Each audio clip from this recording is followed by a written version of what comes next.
4월 21일 목요일 삶의 기적을 일으키는 30분 예배를 시작하도록 하겠습니다. 하나님께서 오늘 우리에게 주신 말씀은 사도행전 25장 1절에서 5절까지 말씀입니다. 이 말씀 제가 봉독하도록 하겠습니다.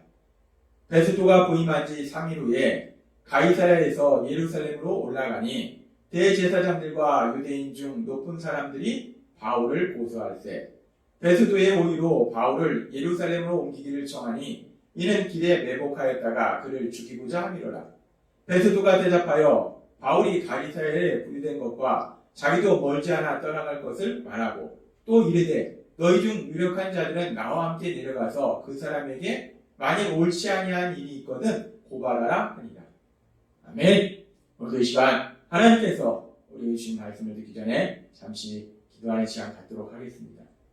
하나님 아버지, 오늘도 저희를 사랑하셔서 저희를 만나주시고 저희에게 말씀해 주시니 감사합니다.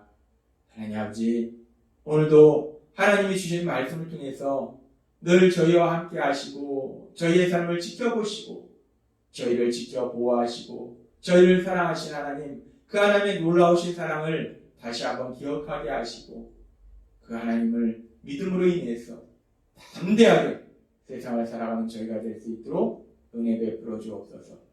예수님의 이름으로 감사하며 기도드리옵나이다. 아멘. 오늘 우리가 읽은 사도행전 25장 1절과 2절은 이렇게 말씀합니다. 베스도가 부임한 지 3일 후에 가이사랴에서 예루살렘으로 올라가니 대제사장들과 유대인 중 높은 사람들이 바울을 고소할세라고 말합니다. 베스도가 벨릭스의 후임으로 이제 유대를 다스리는 총독으로 가이사랴 지역에 왔습니다. 그렇게 가이사랴 지역에 온 베스도가 이제 3일 후에 부임한 지 3일 후에 예루살렘으로 옵니다.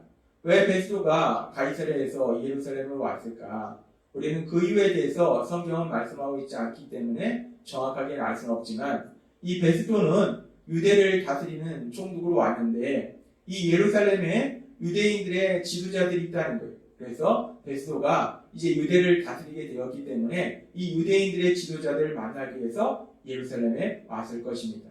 그래서 지금 베스도가 예루살렘에 와서 유대인들의 지도자를 만났어요. 그러니까 대제사장들도 만나고 유대인 중 높은 사람들을 만났어요. 그런데 그렇게 베스도가 유대인의 지도자들, 대제사장들과 유대인 중 높은 사람들을 만났을 때 오늘 말씀해 보니까 그들이 베스도를 만나서 한 것이 무엇인가? 그들이 우리가 이제 새로운 총독을 맞이했으니 우리에게 이러이러한 것을 해주세요. 아니면 뭐 이렇게 살았으면 좋겠습니다. 뭐 그런 것을 얘기했겠죠. 그런데 그런 과정 속에서 아주 중요한 것을 얘기하는데 바울을 고소하더라는 거예요. 바울이라는 사람이 있는데 이 사람은 죄인이다 라고 고소하더라는 겁니다. 사도행전 24장 22절과 27절은 이렇게 말씀합니다. 벨릭스가 이 도에 관한 것을 더 자세히 아는으로 연기하여 이르되 천부장 루시아가 내려오거든 너희를 처결하리라 하고 이 벨릭스가 이 바울에 대한 유대인들의 고소에 대해서 듣고 이 일에 대해서 판결을 연기합니다. 그렇게 연기했는데 연기하고 이제 바울을 가두어두는데 얼마나 가두어두는가 24장 27절에 보니까 이태가 지난 후 보르기오 베스도가 벨릭스의 소임을 이어받으니 벨릭스가 유대인의 마음을 얻고자 하여 바울을 꾸려주니라 라고 얘기합니다.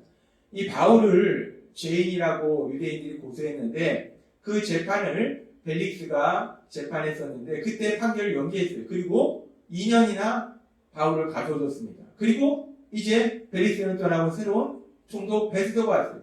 그러니까 지금 바울을 유대인들이 고소한 지 2년이라는 시간이 지났어요.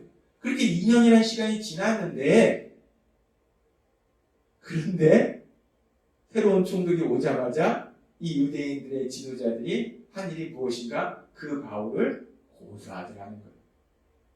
자, 끈질깁니다. 집요합니다. 이 악한 자들의 끈질기고 집요한 그런 모습을 우리가 볼 수 있어요. 그러면서 이들이 이렇게 끈질기고 집요하게 믿음의 사람 바울 사도를 죽이려고 공격하는데 그러면서 계속해서 지금 사도행전 25장 3절은 이렇게 말씀합니다. 베드로의 호의로 바울을 예루살렘으로 옮기기를 청하니 이는 길에 매복하였다가 그를 죽이고자 함이로라 라고 얘기합니다.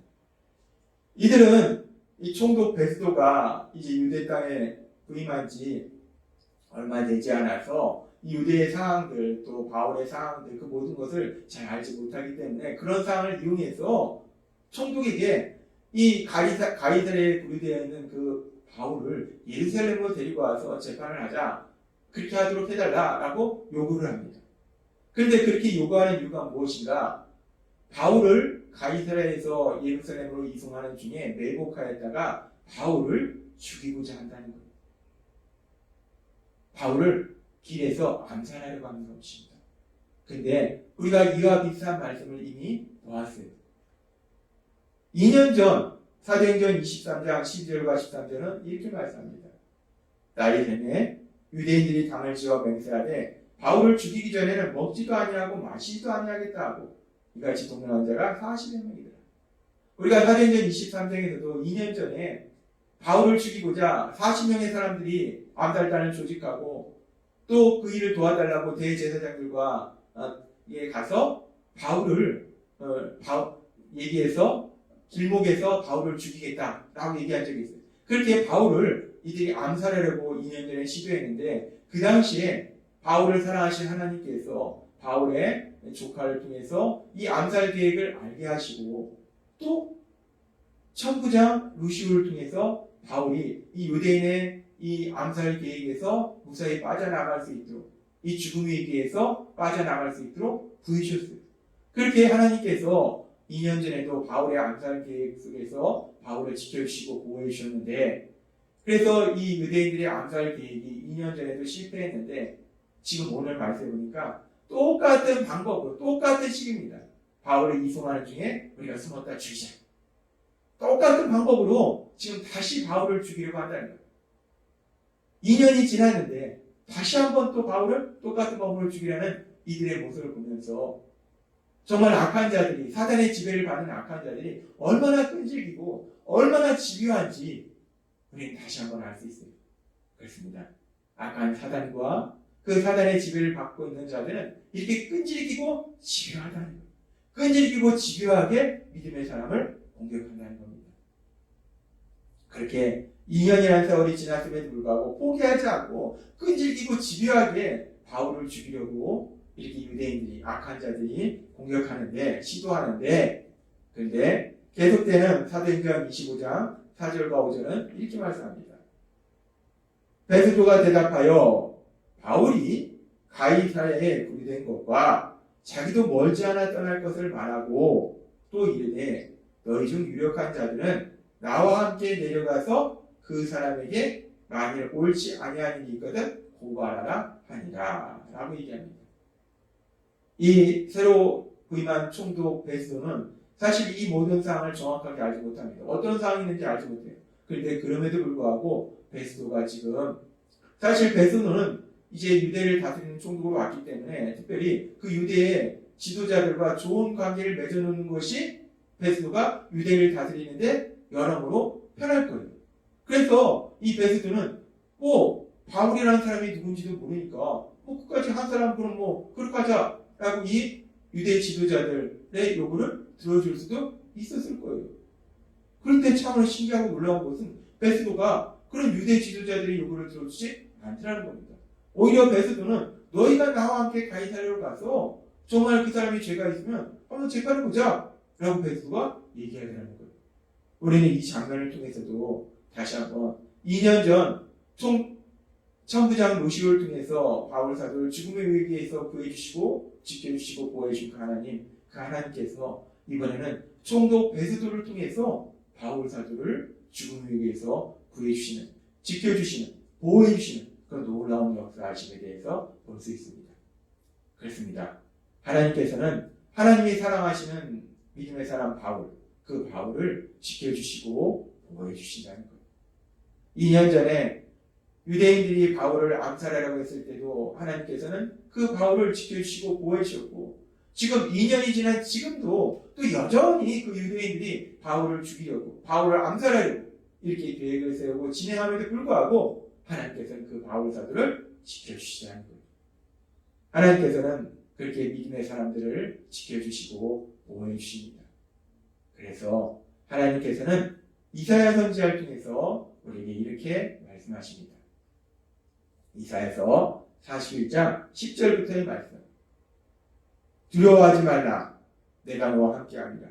놀라지 말라. 나는 내 하나님이 됩니다. 내가 너를 굳세게 하리라. 참으로 너를 도와주리라. 참으로 나의 의로운 오른손으로 너를 붙들리라. 보라, 내게 노하던 자들이 수치와 욕을 당할 것이요, 너를 공격하던 악한 자들이 수치와 욕을 당한다는 것. 너와 다투던 자들이 아무것도 아닌 것까지 될 것이며 멸망할 것이라. 너를 공격하고 너를 괴롭히던 악한 자들이 오히려 사라질 것이라는 겁니다. 41장 12절은 이렇게 말씀합니다. 내가 찾아도 너와 싸우던 자들을 만나지 못할 것이요, 너를 치는 자들은 아무것도 아닌 것 같고 허무한 것 같이 되리니. 13절은 이렇게 말씀합니다. 이는 나 여호와 너의 하나님, 나 여호와 바로 너의 하나님, 너를 사랑하는 하나님, 너를 지켜주시고 보호하신 하나님, 그 하나님이 내 오른손을 붙들고 내게 이르기를 두려워하지 말라. 내가 너를 도우리라 할 것입니다. 라고 말씀합니다. 하나님께서는 하나님을 사랑하는 믿음의 사람들, 그 믿음의 사람들을 공격하는 그 악한 자들에게서 지켜주시고 보호해주신다는 거예요. 하나님이 도와주신다는 겁니다. 하나님은 분명히 말씀하신 거예요. 내가 너를 도울 것이다. 두려워하지 말라. 라고 말씀합니다. 그렇습니다. 오늘 말씀을 통해서도 하나님께서는 2년이 지난데도 불구하고 여전히 바울을 죽이려고 하는 악한 유대인들, 그 유대인들의 악한 계획에서 바울을 지켜주시고 보호해 주시는 것을 우리가 볼 수 있어요. 그리고 이사야서의 말씀처럼 하나님은 우리를 분명히 도와주시고 지켜주시고 보호해 주신다라고 말씀한다는 겁니다. 그렇습니다. 우리가 세상을 살다 보면 악한 자들이 우리를 공격할 수 있어요. 그런데 그 악한 자들이 단순히 사람이 아니라 그 모든 것 속에는, 그 모든 것 뒤에는 악한 사단의 세력이 존재한다는 거예요. 악한 사단의 세력이 이런 방법을 통해서 저런 방법을 통해서 거짓말을 통해서 때로는 유혹을 통해서 핍박을 통해서 다양한 방법을 통해서 우리를 공격해서 우리를 고통과 멸망으로 데려가려 할지라도 중요한 것은 전능하신 하나님, 우리를 사랑하신 하나님이 우리와 함께 하시고 지금 바울 사도의 상승이 역사하셨던 것처럼 이사야서 41장의 말씀처럼 우리를 지켜주시고 보호해 주실 걸 믿습니다. 그 하나님이 우리를 지켜주시고 보호해 주시기 때문에 그렇게 우리를 사랑하시고 우리를 지켜주시고 보호하신 하나님, 그 하나님의 사랑 안에 거함을 인해서 세상을 살아가면서 그 어떤 일을 만날지라도 담대하게 나아가서 하나님의 역사하심으로 인해서 승리를 누리시는, 그 승리의 기쁨을 누리시는 여러분이 되시기를 주님의 이름으로 축원합니다. 기도하겠습니다. 하나님 아버지 감사합니다. 오늘도 주신 말씀처럼 악한 사단의 세력은 끊임없이 우리를 공격할지라도 전능하신 하나님 우리와 함께 하시고 지켜주시고 보호하셔서 반드시 우리를 승리케 하실 것 믿습니다. 우리와 함께 하신 하나님이 역사하시면서 그 승리를 마음껏 누리는 저희 모두가 될 수 있도록 은혜를 부어주옵소서. 예수님의 이름으로 감사하며 기도드립니다. 네. 이 시간도 하나님께서 우리 주신 말씀을 묵상하면서 조용히 기도하는 시간 갖도록 하겠습니다.